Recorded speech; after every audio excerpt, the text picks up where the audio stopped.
Welcome to episode 17 of the Hodgepodge podcast. I'm your host, Doug. And I'm Dirty A. As the name suggests, we're going to talk about a hodgepodge of topics, anywhere from movies, music, TV, and other pop culture events. And in this episode, we'll be discussing Martin Scorsese's new film, The Wolf of Wall Street, as well as Mandela, Long Walk to Freedom, and Saving Mr. Banks. You can reach us at the Hodgepodge Podcast at gmail.com, or over on our website, thehodgepodgepodcast.com, or over at my review blog, dougreviews.blogspot.com. And we've got 3 movies to discuss today. One was really great. The other 2 were... Yeah, not really so great, but the first one, we'll dive right into the really good stuff. Last night we saw Martin Scorsese's Wolf of Wall Street. so let me get into this.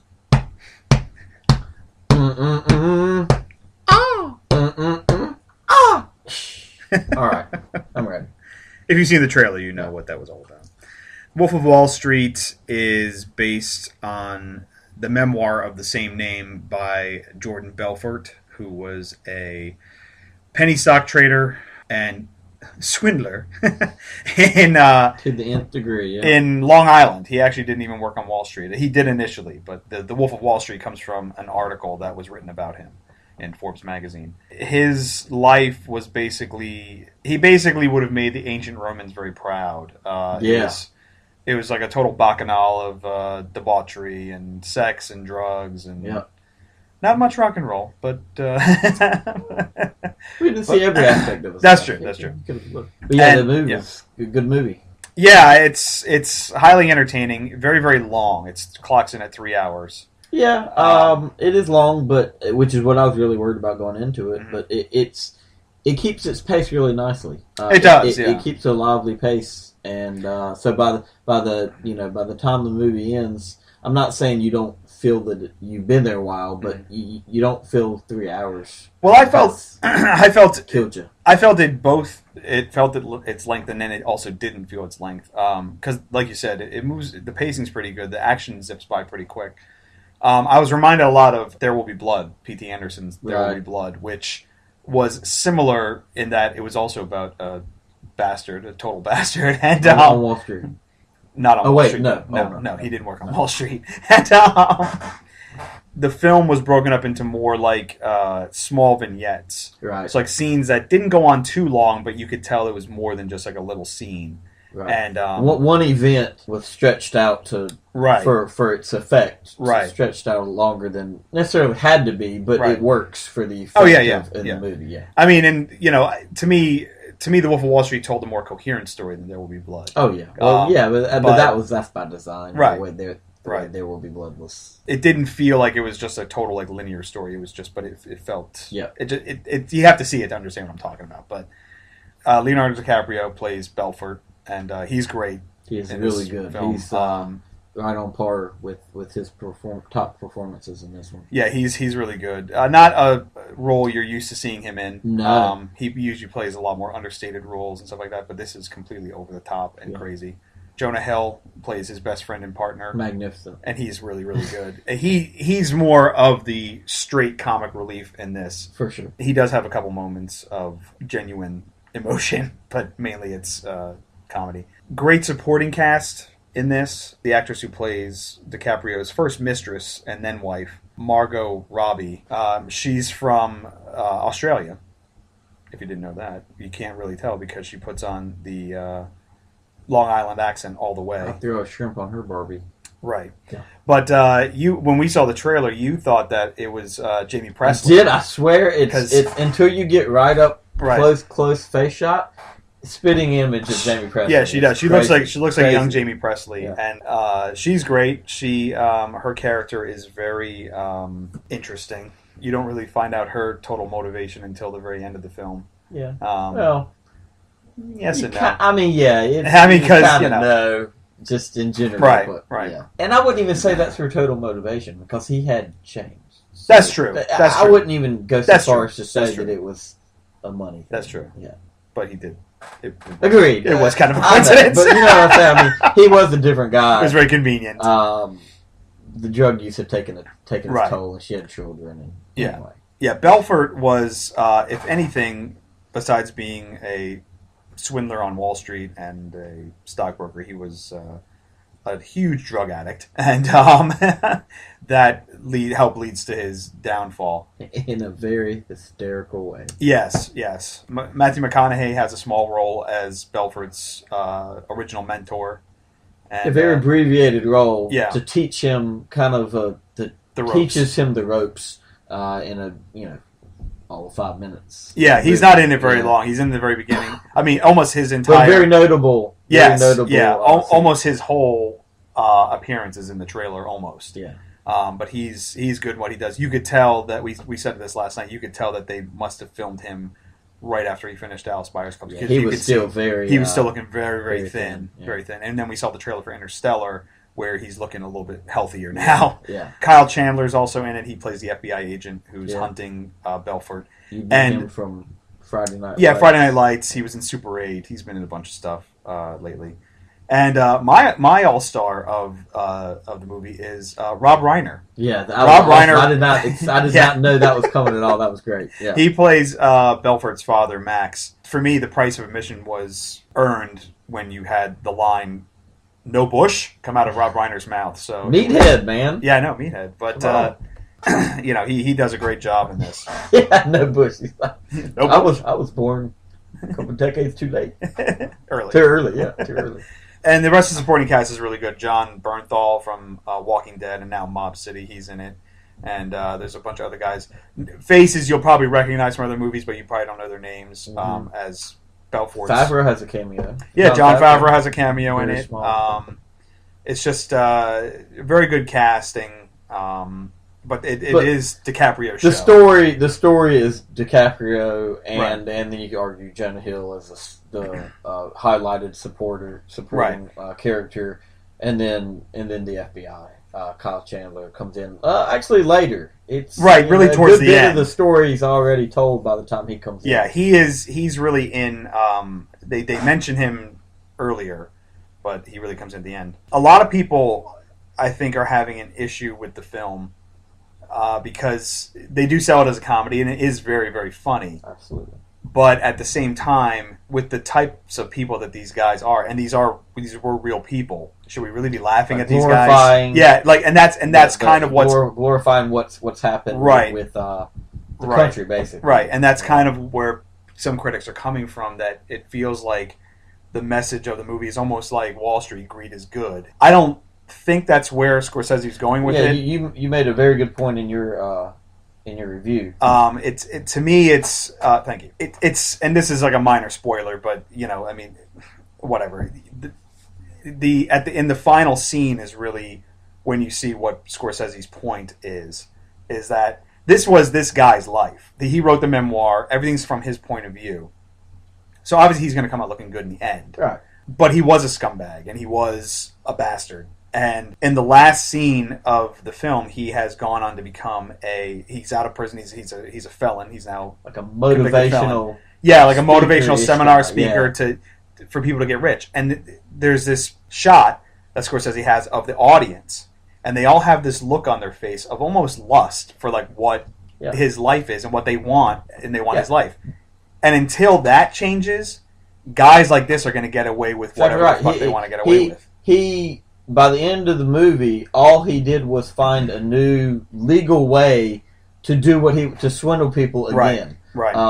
Outside of the stock market, he just found a new way to do what he was always doing. Right. I thought that was brilliant. I thought it was great. And I mean, that's his story. That's his life. It's not like it's something made up. Right. I mean, I think people are also pissed because he doesn't really pay for his crimes. I mean, he goes to jail for a little bit, but it's club fed.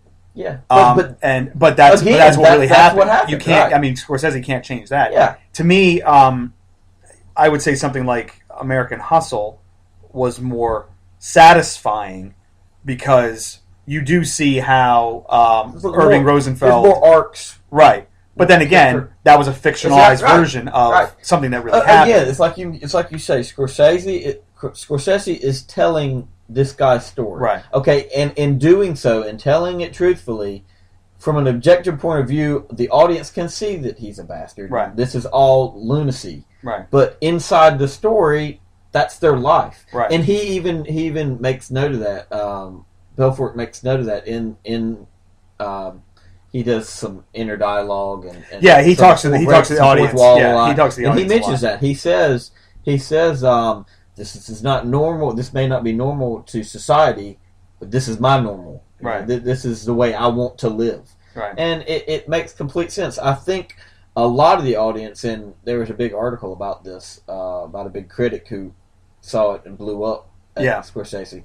A lot of the audience is probably turned off by the gratuitous sex and drugs. But again, that's what it was. What happened. Yeah. It looks nuts, but I do not believe for one second that none of it happened. I think probably. I got to be honest. I mean, all the sex and stuff like that. I mean, there's a lot of it, but I mean, to me, it was no worse than anything that's on Game of Thrones. Right. It's not terrible, but I mean, I can see where there is a portion of audience that's not going to go for this movie for that reason, and that's fine. But it is telling the story in the way it needs to be told. I mean, Scorsese basically he just puts it all out there, and he doesn't wrap it up with a bow and say, well, there's the moral of the story. He wants you to figure it out for yourself. And if some people will embrace this guy, and some people will loathe him. You know what? Regardless of what message you choose to take out of this movie, and we've talked about this time and time again, the ride is fun. It's just a fun movie. Yeah. Even if you come out of there not learning anything or caring anything, it doesn't matter because the movie is just so fun. Yeah. And there's so many notable scenes to just laugh at. Yeah, and that's the thing. That's the thing. It's like most times I wasn't laughing with them. I was laughing at them. Absolutely, because they're all morons. I mean, they're complete morons. It's so funny to watch like scenes like this takes place through the span from the 80s into the 90s, the late 80s into the because I think Clinton was president when so the late 80s into the mid 90s, and it's funny to watch like the airport scenes and the airline scenes. Yeah, knowing. Oh yeah, none of this would ever happen today. Oh right, but back then that was happening. Like he makes reference one time to I'm not going to go into it, but it's some crazy drug and sex on the plane, and then his comment is, "Thank God I'm first class." Yeah, yeah. Jonah Hill also says to him, he goes, "I think you have a problem." He's like, "Yeah, he does." Then, you think? Yeah, this is after a decade of drug use. Yeah. Yes, the movie's wonderful. My only gripe of the movie, and it's a grain of salt gripe for a movie that's pretty darn good. It's a lot of the same stuff over and over again. Yeah, and that's not necessarily a terrible thing because again, this was this guy's life, and it was a cycle. But I'm not talking about like from a plot device standpoint, moving things forward or anything, but just it was a scene of drug use. A scene of money spending, and then sex, and then back to the drugs, and it was pretty one note in that manner. That's my only gripe. But again, that's the only thing that maybe made me feel like it was 3 hours.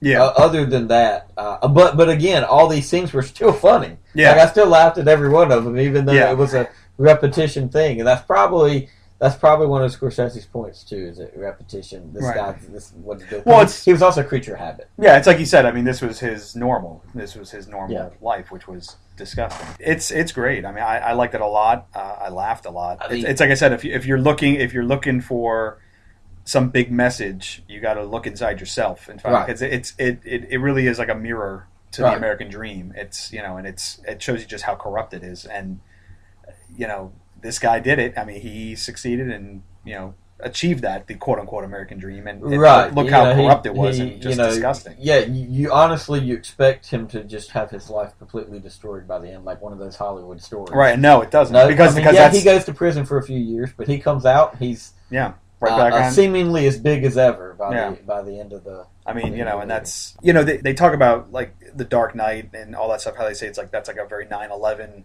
Post 9/11 movie. Well, this is a very post 2008 movie because it shows you that the crash, that occurred in the Wall Street crash that occurred in 2008 is like this is you're still letting them get away with this. Absolutely. Nobody's paid for that. And they're still letting them get away with it. Well, think about it. This movie starts with the crash in Was it 87? 87? Yeah. 87. That's when this movie starts. Right. This guy, Belfort, he's coming in, he just got his license and is coming into the game, and then immediately there's this crash, and he thinks, well, I'm done. Right. As a start. And, within a month, it's as big as ever, at least in his world. Yeah. So it's still happening. Yeah. But the movie, absolutely worth it. Go see it. Yeah, totally. It's worth every bit of the 3 hours. It's doing really well too. It's the other night, the first night, it was sold out, I think. Yeah. I'm not sure money wise, but it seems to be getting its due. Will it be up for Best Picture? Maybe. Yeah. I think DiCaprio got nominated. I think for sure he gets nominated. Again, he's not going to win, but I think he gets a nomination. But he's a real dynamo. I think the movie. I think it's possible that he gets nominated. I don't think it's going to win, though. It depends. It depends on the Academy how they're fucking feeling that day. Yeah. Does it deserve a nod? In some areas, maybe not as the picture as a whole, but it'll get some nominations out of the movie. It also reminded me, like, a lot of people, whenever Scorsese puts out a movie, they always want to compare it to something else. Oh, his Goodfellas, Goodfellas, Casino. But to me, it reminded me the most of, and this isn't a Scorsese picture, but Glengarry Glen Ross. Yeah. Because he gives all these sales talks and stuff like that, and he sounds just like Alec Baldwin in Glengarry Glen Ross. This is a movie about sales, pitching people. It's not about gangsters and well, in a way, a different form of gangster, right? Yeah. But yeah, I agree with you. It's much more in tune to a Glengarry Glen Ross story than it is in you're right. It's a different form of organized crime, basically. But so see it. I say see it. Yeah, totally see it. And on that note, I ask you, Doug, sell me this pen. Nice. You'll get that joke when you see the movie. Yeah.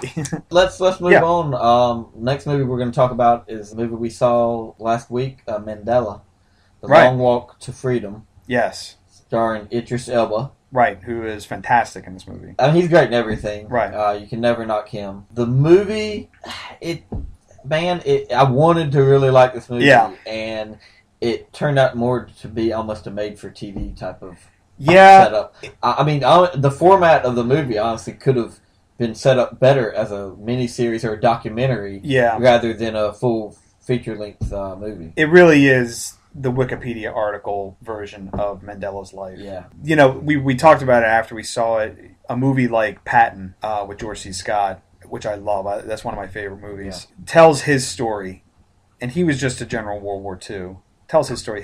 That movie's like over it's almost 3 hours long, something like that. I thought it was 4. It's not. Actually, I have it home. I think it's maybe it's long. Very long. Yeah, it's long. It used to come out on 2 VHS tapes. Very long and very good. When they had VHS tapes. Yep. Long movie, great movie. But he was just a general, and mainly it tells the story of World War II, basically, from his end of things. This movie for Mandela is based on his autobiography, which is over 600 pages long. And they're trying to squeeze that whole story into 2 hours and 20 minutes. Again, spanning his entire life. Yeah. So not even up to now, obviously, because obviously he didn't write it when he died. Right. Yeah, but we're talking about spanning 80 years of history. Right. And they're trying to squeeze it into 140 minutes. And you can't do it. You just can't do it. This movie should have been epic, like Lawrence of Arabia type epic. He is...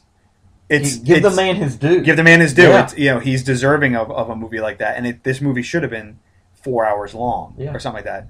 But you're not going to be able to sell that in a theater. No. So they this is what you get. This is the Hollywood version of what you get. Now, to its credit, I will say, I did learn some things. So did I, which is good. Totally, yeah. It's not all bad. Right.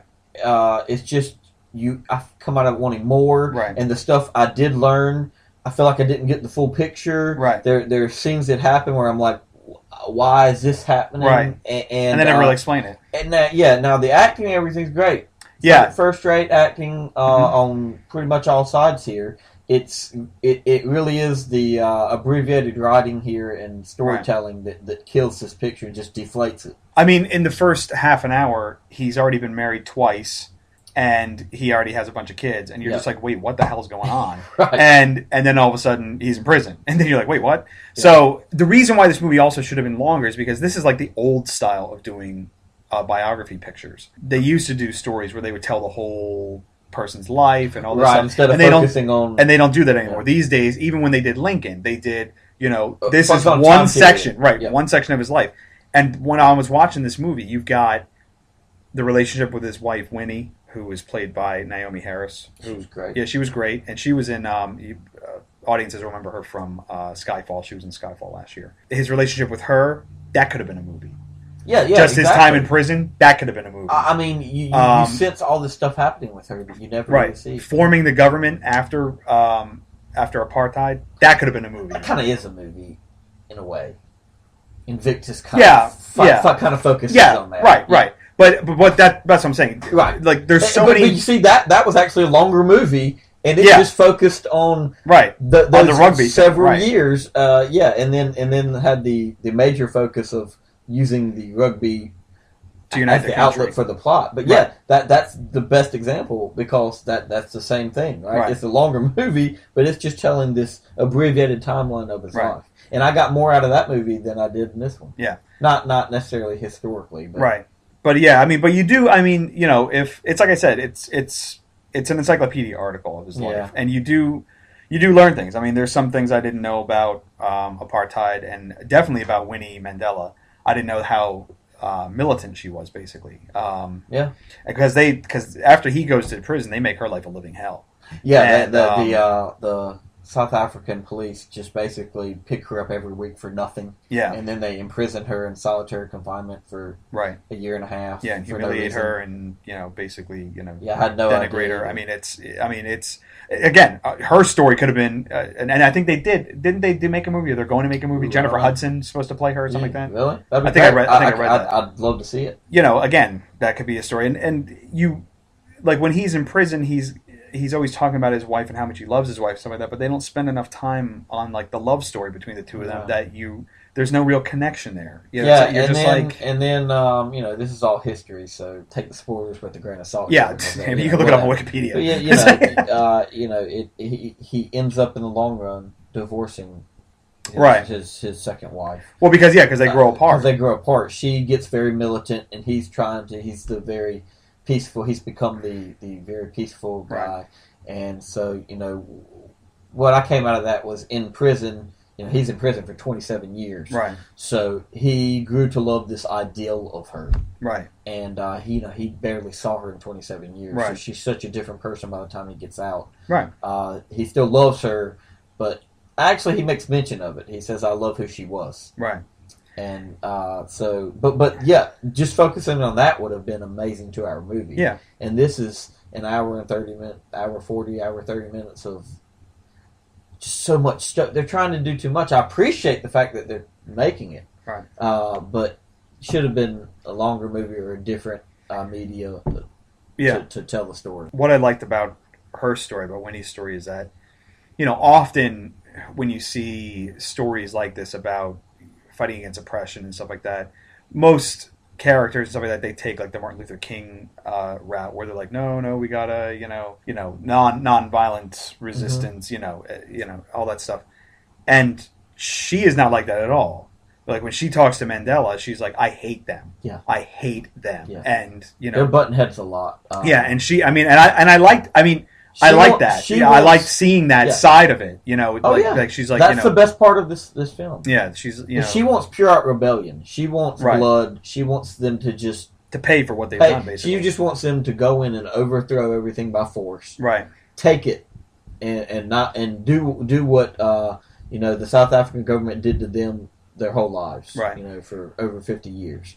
What I felt was interesting is that Mandela's approach is very subtle change in the movie of him, because he starts out with the ANC, which is the rebellious group, what would you call them? They're considered a terrorist organization. Well, they were peaceful first, right. And then they start bombing things, which is inevitably what he goes to jail for. Right, never hurting anyone, mind you. What I found was interesting is when he comes to terms of doing everything peacefully, it wasn't just so much an internal process for him as far as who he was. Like he's not like a Dalai Lama, Buddha type of guy. He just realized that was politically the best way to secure everyone's future. Right. So it was just as much a political move as it was a humanitarian move. Right. And I thought that was really interesting. But the man he was amazing. Yeah. And, if you don't know anything about Nelson Mandela, rent the movie. Rent the movie when it comes out. Yeah, read an autobiography. Yeah. He's an amazing man who has an amazing story. This just isn't that story. Yeah, this isn't the movie that he needed. Again, though, Elba does a great job. Makeup artist, not so much. It was like J. Edgar, the makeup looked pretty bad, and that was the other thing. Like they had like archival footage of people actually marching for Mandela, and they had pictures of the real Mandela, and you're like, wow, he looks not even the end, in the movie, in the movie. Yeah. Oh yeah, right. They had like posters of him, and you're like, wow, he looks nothing like Idris Elba, and it's like you couldn't have just like maybe like digitally put something in there that looked like him, or so it's just like to be fair. It's not like Nelson Mandela has any kind of outstanding features, or you know what I mean? Right, but I mean, still, I don't disagree with you at all. It's just if you don't know anything about Mandela and they put up a picture of the real Mandela, you're like, well, who's that guy? Who are they marching for? Who's that guy? and unfortunately, that's not the worst part about this movie. Yeah, just too much story, not enough time. Yeah, it's a shame. Yeah, it is too bad. It's this. But again, not terrible. Not terrible, not great, but it's just Yeah, it's a shame because, like I said, great performances, but it really deserved to be better and longer. Yeah, a longer walk to freedom. Yeah, I guess. Yeah, a longer walk to freedom. Jackass. So we also saw recently, last week as well. We saw, and we mentioned it in the last episode of the podcast. We saw Disney's Saving Mr. Banks. The Disney story. Do we need to save Mr. Banks? Yeah, the Disney story of how Mary Poppins became a Disney film. Yeah. Disney. By Disney. For Disney. Making authors' dreams come true. Doug, critics seem to really like this movie, and people seem to have really fallen in love with this story. I don't either. It was okay. Yeah, but like the critics are putting it in their like top 10 list of the year, and I'm like, what? Yeah, I'm like, hold the phone here. This movie, if you've seen the trailer, it tells the story of how Walt Disney obtained the rights of the Mary Poppins novels. Of the first Mary Poppins novel, let's clarify that, of the first Mary Poppins novel, so he could make his film. So if you work for Disney, then he obtained the rights, and if you don't, he swindled. Yeah. That's how that goes. Yeah. So Tom Hanks plays Walt Disney. Again, he does a good job, but again, a guy who looks nothing like the person he's portraying. Just a good throwaway performance by Hanks, nothing special. The author of Mary Poppins was P.L. Travers, and she's played by Emma Thompson, who does a great job. She's very, very prickly, we'll say. Yeah. Very prickly. What's funny about this movie is that it takes place in the early 60s. And basically, they de-aged everybody. Because Tom Hanks is nowhere near as old as Walt Disney was at that time. And P.L. Travers was in her 60s at that time. Yeah. Or close to. I made note to you when we were sitting there because the movie has a lot of flashbacks, and it starts out in 1906 or 7 or something like that. And she's, as a I don't forget how 7-8-year-old girl or something like that. And I'm like, wait, is she really that old? Are they trying to make us believe that she's that old? Yeah, and Emma Thompson doesn't look anything like... she doesn't look anything like P.L. Travers either, but she's not that old either. Yeah. And like 38 said, they do flash back a lot to her childhood, especially her relationship with her father, who's played by Colin Farrell in the past. A main plot point of the story. Right. The younger version of P.L. Travers is played by, let me get her name right here, Annie Rose Buckley, and she does a good job. She was raised in Australia. Her father he liked to drink, we'll say. Yeah, he's a banker, right. A down-and-out banker, you'd say, that is basically moves from whatever job will take him as he gets fired for his... He was a dreamer. Yeah. A silly wart. Right. He, is always telling his daughter, keep dreaming, don't take what they give you, and all this kind of stuff. Don't stop believing. Don't stop believing. Tony Soprano. So that forms, to a degree, the story of Mary Poppins. He gets sick. Her aunt comes to visit her. Her aunt, who looks a hell of a lot like Mary Poppins. She's played by Rachel Griffiths of 6 Feet Under fame. We don't get to spend enough time with the aunt to, realize that she is the basis for Mary Poppins, or like to understand why she's the basis for Mary Poppins. Right. But she basically is. Yeah. And that's one of the flaws of the story for me. So basically what happens, if you've seen the trailers, you know that P.L. Travers shows up and she doesn't really want Disney to make this movie. She has to grant him the rights. What they don't tell you in the trailer, though, is that she is broke. Yeah. And she needs the money. So there really is no option. And they only mention that once, and that they breathe through that in the story itself. In the very beginning. She mentions it once in the very beginning, and then the rest, they make it seem like it's all just, in her head that whether she gives it up or not. And then she's just bowled over by the Disney magic. Yeah. She says, basically there's a lot. Her demands are basically no songs, don't make it animated, and no Dick Van Dyke. And because he's not a great actor. Yeah, he's Laurence Olivier. He's not one of the greats. Well, she doesn't. I mean, she doesn't want Olivier in her movie, but somebody calls him a great actor, and she's like, says, "What? He is not one of he's the not greats. one of the greats." Right. Those are her demands, and if you've seen Mary Poppins, you know how it turns out. Yep. So she won on all counts. Yeah. Wait.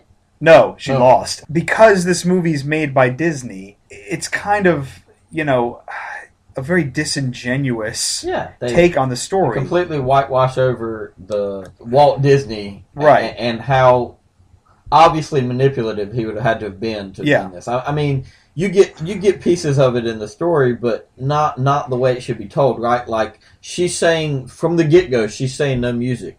They've already written music. Right. I mean, they've already got this in their heads what they're doing, right? And so they know they're going to do this the whole time. They're just trying to appease her, sense of wanting to be in the know of what's going on. Right. None of it feels like the way it actually happened. I mean, they make Walt look like a hero, like a hero, like a saint who saved Mary Poppins and given it to us, the audience, right? And maybe that's the case in some ways, but Mary Poppins was already available to everybody. If you didn't know it was a book before, well, it is. And she wrote, it was a series of books that she wrote until 1988. And the telling thing is that you don't see any of the other ones made. That's right. Because she fucking hated the movie. Yeah, the story goes that she absolutely detested the movie.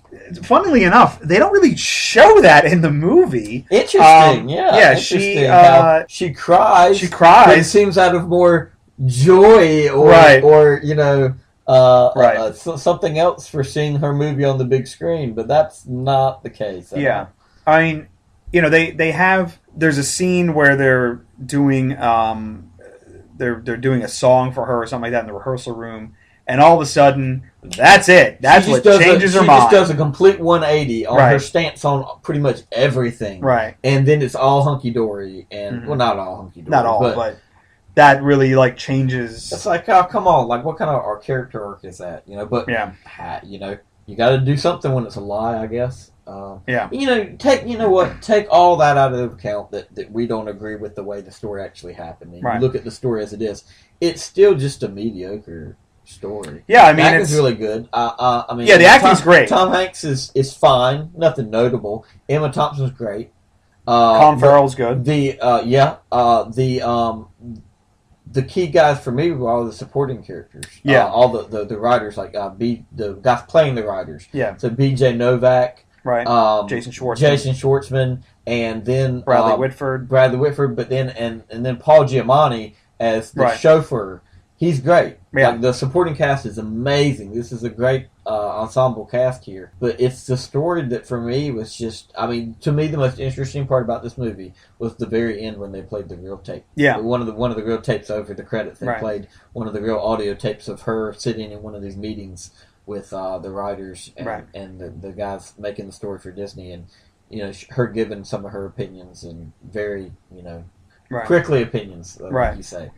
Yeah, I mean, it's a far cry from what, say, Warner Brothers did with Harry Potter, where J.K. Rowling basically had, she basically had to sign off on everything. Full control, yeah. I think they may have done the same thing with Twilight. Now, granted, those were massively successful books. I don't know how successful the Mary Poppins books were. And again, they told her she had a contract that said she'd get the final say on everything. Right. But, I believe there were many loopholes in that contract. Probably, yeah. It's how I believe this really basically, went down. Yeah, basically, it all boiled down to the fact that she needed the money, and and she mentioned that up front. She said, "I don't want to lose my home," and then they never mentioned it again, and that is obviously her motivation for even talking to Walt Disney after 20 years. He'd been chasing her for 20 years, and of course they turn it into like this whole cathartic thing where she had these demons with her father and all this stuff. To let the story go to the audience in order to forgive herself for.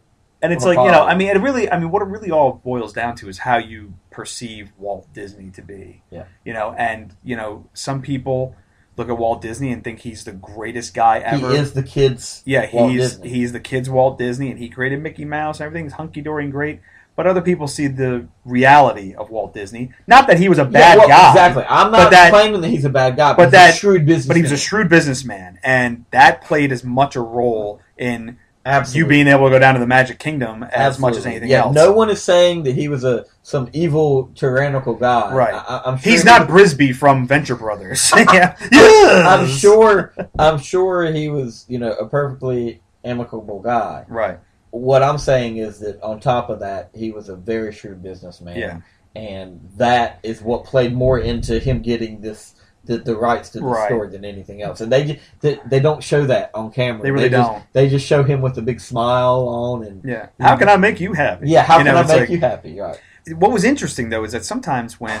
And like I said, it was a bit disingenuous because he constantly tells her, I need to keep this promise to my daughters. I promised my daughters I'd make this movie. Yeah, and I'm sure the money has nothing to do with it. No, of course not. I'm sure you promised your daughters a lot. Yeah, and he... there were a couple scenes where Tom Hanks is trying to convince her to give him the rights, and it gets almost creepy, like an obsession. Like he's like, "Give Mary to me." Like he was like he's using the Force. Like he was like Darth Vader. He's like, "Give Mary to me," and I don't know if that's the way. Is that how they got Star Wars? That's how they got Star Wars. Oh God. I don't know if that's how the writers wrote it, or if that's just the way Tom Hanks wanted to play it. Because maybe Tom Hanks is like, "Yeah, it didn't all go down like this." So, and to be fair, with someone like her, I'm sure that was a lot of the business strategy, was just wooing her, being very nice to her. Right. But this was not a lady. It was very clear, if you read up on her, or if you even her character in the movie, this was not a lady that was going to be wooed by niceties. Right. I mean, she's a very hard-nosed woman, and as the movie points out, this is not just some random character for her.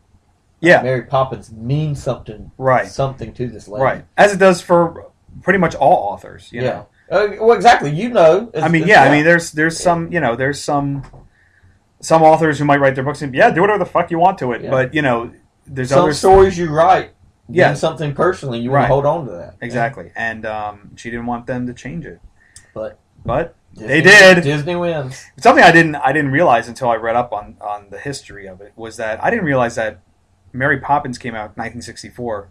He died the next year, Walt Disney. Yes, I didn't realize that. I didn't either. She lived into like the early 90s, I think. I mean, she got up there into her early 90s. All the Walt Disney. Don't know about that. I don't know, probably not. So there you go. Definitely go see. On a side note, I still fantasize about. Anyway, so go see Wolf of Wall Street. For sure. As long as you're of age. Don't, if you're a child. If you're not of age, please sneak in. like we all did. Yeah, we will warn you. There's a lot of nudity in it. There's a lot of sex. There's a lot of blow out of assholes. Yeah, if you're very puritanical, this is not going to be the movie for you. Yeah. Mandela, maybe catch it on video. No need to rush out and go see it. No need. And Saving Mr. Banks, whatever, man. It's. I mean, it wasn't. Again, it's not like the worst movie. It's probably going to get nominated for a freaking Oscar, and it's just like, what? I don't. And I mean, I don't get it. I mean, people were like, it's so heartwarming. I'm like, not really. He screwed her. And people we saw the movie with felt the same way. They were like, oh, it's really good. Me and you literally walked out and looked at each other going, what? Say what? Say what? This honky coming to my house, eating my food, drinking all my Ripple. Say what? if you don't get that line, then you haven't seen Anchorman 2 You know yet. what? Go You need see to see Anchorman 2 as Yeah. well as Saving Mr. Banks, please. Yeah, I mean, really, that's what it is. I mean, if I had to pick movies for people to go see, right now in theaters, I mean, American Hustle's up there, Anchorman, Wolf of Wall Street. Yeah, that's the other problem with Saving Mr. Banks is you think it should be like a family movie, but it's really not. I'm not sure it's a movie you can take your kids to, and they're not going to. You know what I mean? You think a story like that would be suited for families, Yeah, but it's really not. Yeah, I also didn't like, and I totally forgot to mention this. I also don't like how they kind of really tragedied up That's the right. father. Right. Yeah, it's you like think he dies from drinking himself to death, like that? and that's not the case at all. In history, it's influenza. Yeah, you're just like, that's not very sexy. Okay. Yeah, he's a drunk. Yeah. I mean, I'm sure he was a drunk. Don't get me wrong, but it's like, you think he's just like, I'm drinking myself to death. This is so tragic. It's like, no, he just got sick and died because it was 1906 or 1908. But anyway, you're right. American Hustle, much better, much better movie to see if you haven't. Anchorman 2. Anchorman 2. Wolf of Wall Street. Absolutely, yeah. If you can still catch it, go see About Time. Gravity. Yeah, if you can still catch them, they've been out for a while. And if you're gonna rent something, Prisoners just came out on Blu-ray. I gotta buy that. You gotta see Prisoners. It is probably one of the more underrated movies of the year. I think it's kind of gotten lost in the shuffle because it came out in September. And I would say, I mean, he won't get nominated, but I think Hugh Jackman deserves to get a nomination. He was fantastic in that movie. I mean, the movie itself, if I'm comparing that to Mr. Banks and Mr. Banks gets nominated, that's what I'm going to be like, say what? Yeah. Crazy. Next week, or next episode, we haven't really figured it out yet because we're getting into January, folks. And you know what January means? Shitty movies. So this is going to be a very interesting month. My favorite time of year. We're definitely going to be seeing Her, the Joaquin Phoenix, Spike Jonze film that comes out January I think on the 10th. I've been waiting for that for so freaking long. We'll definitely be seeing that. Hopefully Labor Day comes out soon. That's Jason Reitman's new film with Kate Winslet and Josh Brolin. That looks good. It's based on a novel. But those aren't coming out anytime soon. Personally, I will not be going to see Paranormal Activity 50 or whatever the hell this is. Yeah. Whatever. At least they're trying something. At least they're changing up the format a little bit. I don't know. I am so over these found footage movies. Like, for me, the last one was basically Chronicle. Chronicle was okay. Chronicle was awesome, yeah. And Chronicle was awesome, but even they really stretched the conceit. And so I'm like, okay, this is the last one. I agree. And now it's just like... over. Like, the whole Cloverfield thing. Because we saw a trailer for the marked ones, and then we saw there was another trailer that was like a found... Oh, that time travel movie. Yesterday Happened, or Yesterday Beyond, something like that. Again, it looks like a piece of crap, but, it's like... a CW show. Yeah, it does. It really does. So we don't know what we're talking about. Maybe we'll delve back into TV. Maybe talk a little Blacklist now that I'm finally all caught up. You're caught up. We already did that. Well, you need to get caught up, buddy. I am caught up. Oh. So I just said I'm just caught up. Pay attention. All right. Or maybe we'll talk some music or something like that. We don't know. It'll be something good that you'll want to listen to, folks. Exactly. And coming up soon in January, we will have our best of 2013 as far as the movies go. But we are waiting to see these last couple films that aren't coming to us until January, like Her and Labor Day. But hope you guys have a safe and happy New Year, and we will see you in 2014. Take her easy. Have a good one.